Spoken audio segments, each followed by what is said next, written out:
दोस्तों जितने भी स्टूडेंट सीयूईटी एग्जाम की तैयारी कर रहे हैं, आज का वीडियो आप सभी के लिए काफी इंपॉर्टेंट फुल होने वाला है। ठीक है, ज्योग्राफी डोमेन पेपर यानी दोस्तों आप लोगों ने ज्योग्राफी डोमेन पेपर को सिलेक्ट किया तो आज के वीडियो आप सभी छात्रों के लिए काफी इंपॉर्टेंट फुल होने वाला है। ठीक है, आज की इस वीडियो के माध्यम से दोस्तों हम लोग ज्योग्राफी के टॉप ऐसे 40 वायरल ऑब्जेक्टिव क्वेश्चन को कवर करेंगे जो कि आपके सीयूईटी एग्जाम में क्वेश्चन पूछे गए और पूछे जाएंगे, उससे संबंधित हर एक क्वेश्चन को करवाया जाएगा। ठीक है, तो दोस्तों आप सभी को वीडियो को ध्यानपूर्वक देखना है और हर एक क्वेश्चन को याद कर लेना है। दोस्तों ज्योग्राफी में बात करें तो ज्योग्राफी में टोटल आपको 22 चैप्टर पढ़ने हैं। ठीक है, और 22 चैप्टर के जितने भी इंपॉर्टेंट और सिलेक्टेड क्वेश्चन थे जो कि इस वीडियो में कवर करा दिए गए। ठीक है, तो आपको वीडियो को लास्ट तक देखना है और हर एक क्वेश्चन को याद कर लेना है। दोस्तों बहुत सारे स्टूडेंट क्या होते हैं कि वीडियो को आधा अधूरा देकर छोड़ देते हैं। दोस्तों मैं आपको बता दूं कि यदि आप सीयूईटी एग्जाम के यदि आप क्रैक नहीं करते तो आपका कोई भी कॉलेज में एडमिशन नहीं होगा और ज्यादा टाइम आपके पास नहीं। ठीक है दोस्तों, आपको पढ़ना तो बहुत कुछ है, लेकिन अब आपको कम समय में जो आपके एग्जाम के दृष्टिकोण से जो इंपॉर्टेंट है उसी चीज को पढ़ना है। ठीक है, क्योंकि दोस्तों एग्जाम हॉल में वही स्टूडेंट अच्छे कर पाते जो हर एक क्वेश्चन को पढ़े रहते हैं। ठीक है, इसलिए मैं चाहता हूं कि आपका कम से कम एक बार रिवीजन हो जाए ताकि आपका सीयूईटी एग्जाम में एक भी क्वेश्चन गलत ना हो। तो चलिए बिना टाइम वेस्ट किए आज के सुपरफास्ट वीडियो को स्टार्ट करते हैं और आप 40 क्वेश्चन में से कितने क्वेश्चन का आंसर सही कर पा रहे हैं इसका भी जवाब आप सभी लोग कमेंट बॉक्स में कमेंट करके जरूर लिखेगा।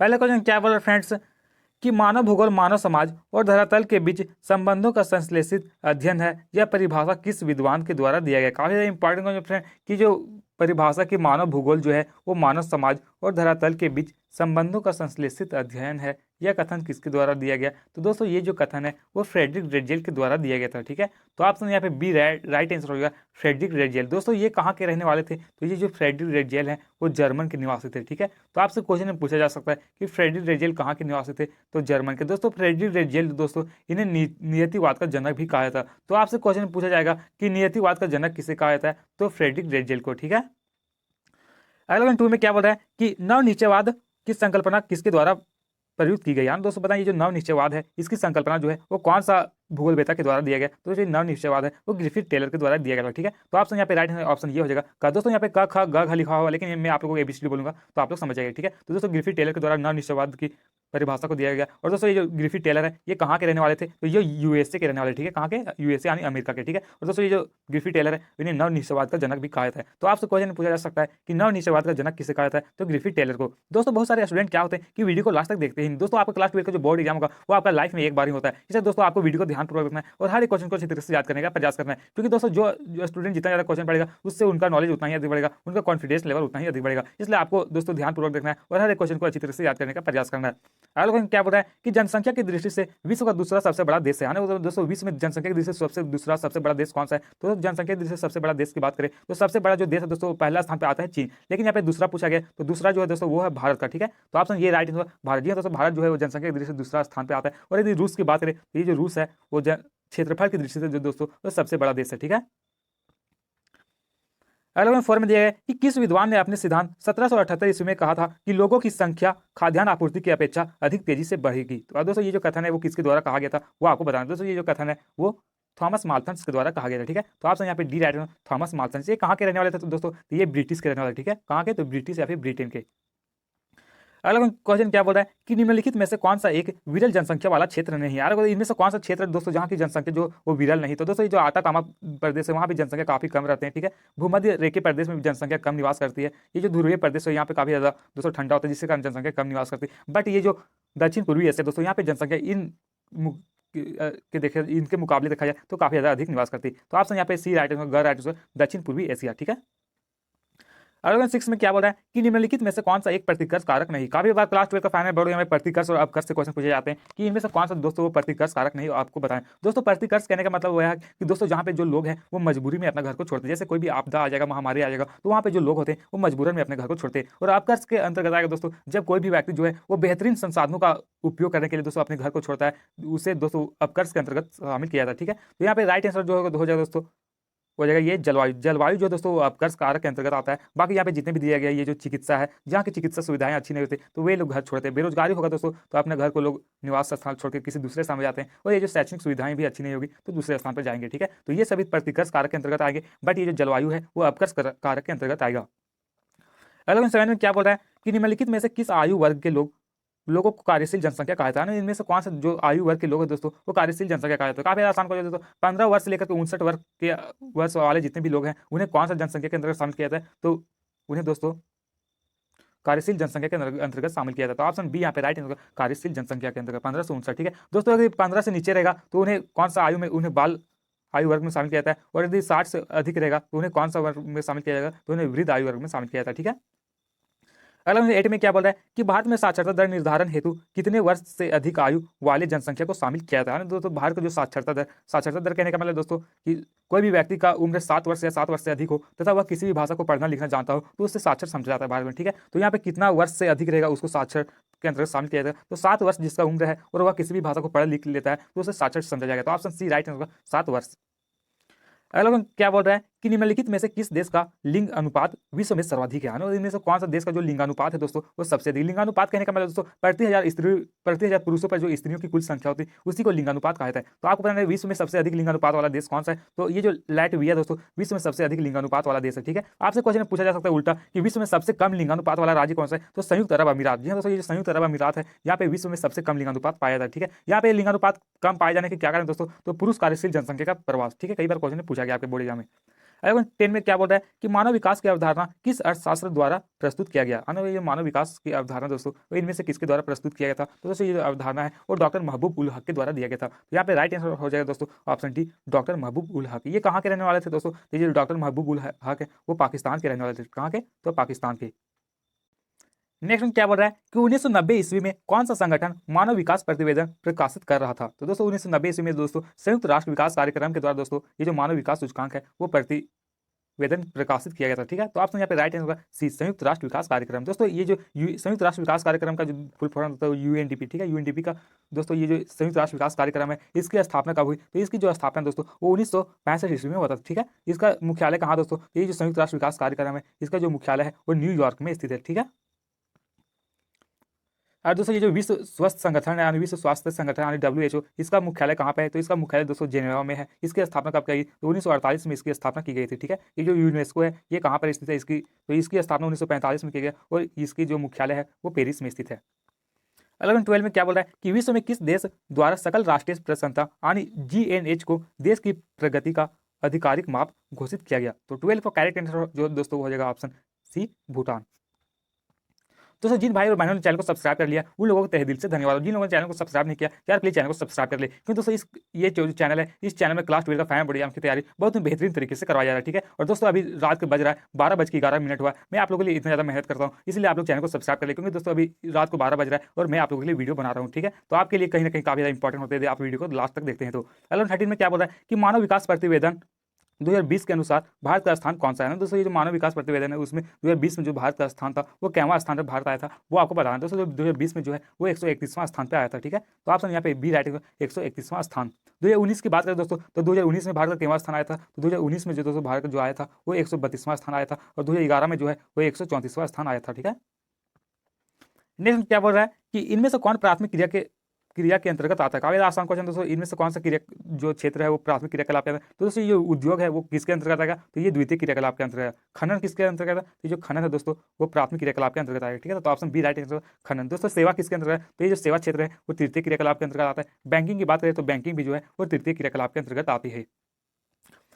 नेक्स्ट क्या बोल रहा है कि आदिकालीन निर्वाह कृषि को इंडोनेशिया में किस नाम से जाना जाता है। तो दोस्तों ये आदिकालीन निर्वाह कृषि है वो इसे इंडोनेशिया में जो है वो लंदांग के नाम से जाना जाता है। ठीक है, तो ऑप्शन यहाँ पे सी राइट है, लंदांग। दोस्तों ये जो मिल्पा है ये कहाँ पे कहा था, दोस्तों ये जो मिल्पा है वो मैक्सिको देश में कहा था। ठीक है, तो आपसे क्वेश्चन पूछा जाता है कि जो मिल्पा है कौन सा देश में कहा था, तो मैक्सिको में दोस्तों वो मिल्पा कहा था। झूमी की बात करते हैं तो झूमी जो कृषि झूम की कृषि है वो भारत में कहा था, और ये दोस्तों रे है वो वियतनाम देश में कहा था।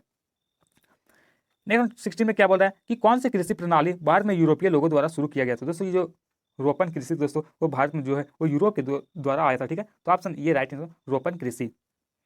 अगला 17 में क्या बोल रहा है कि अंगूर की कृषि किस क्षेत्र की विशेषता है। दोस्तों ये अंगूर की कृषि जितने भी खट्टे पदार्थ जितने भी खट्टे फलों का जो उत्पादन होता है दोस्तों वो हमेशा दोस्तों मतलब समुद्र के किनारे किया जाता है। ठीक है, तो यहाँ पे राइट आंसर जो हो जाएगा वो भूमध्य सागरीय क्षेत्र, यानी ऑप्शन बी करेक्ट आंसर हो जाएगा।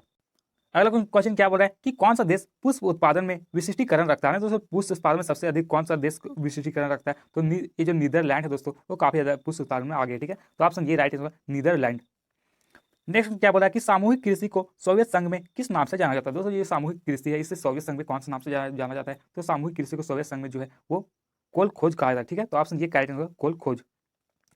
अगला क्वेश्चन क्या बोला है कि फूलों की कृषि को क्या कहते हैं। तो दोस्तों ये फूलों की कृषि है, उसे क्या कहा जाता है, तो फूलों की कृषि को जो है वो फ्लोरिकल्चर कहा जाता है। ऑप्शन डी बिल्कुल राइट है, फ्लोरिकल्चर। दोस्तों यहाँ पे जितने भी क्वेश्चन बताए रहे हैं ये सभी क्वेश्चन आपके फाइनल बोर्ड एग्जाम में काफी बार पूछे जा चुके हैं और आने वाले बोर्ड एग्जाम में भी पूछे जाएंगे, इसलिए आपको वीडियो को ध्यानपूर्वक देखना है और हर एक क्वेश्चन को अच्छे तरीके से याद करने का प्रयास करना है। और आप 35-40 क्वेश्चन में से कितने क्वेश्चन का आंसर सही कर पाए प्लीज कमेंट बॉक्स में कमेंट करके जरूर लिखना। अगला क्वेश्चन क्या बोल रहा है कि निम्नलिखित में से कौन रोपण फसल नहीं है, इनमें से कौन सा जो दोस्तों वो रोपण कृषि के अंतर्गत नहीं आएगा, तो ये गेहूं है वो रोपण कृषि के अंतर्गत नहीं आता। ऑप्शन सी बिल्कुल राइट आंसर हो जाएगा। नेक्स्ट क्या बोल रहा है कि निम्नलिखित में से कौन एकल कृषि नहीं है, दोस्तों एकल कृषि में से कौन सा नहीं वो आपको बताना। दोस्तों एकल कृषि के अंतर्गत जो है वो मिश्रित कृषि नहीं आता। ठीक है, तो ऑप्शन यहाँ पे राइट आंसर बी मिश्रित कृषि।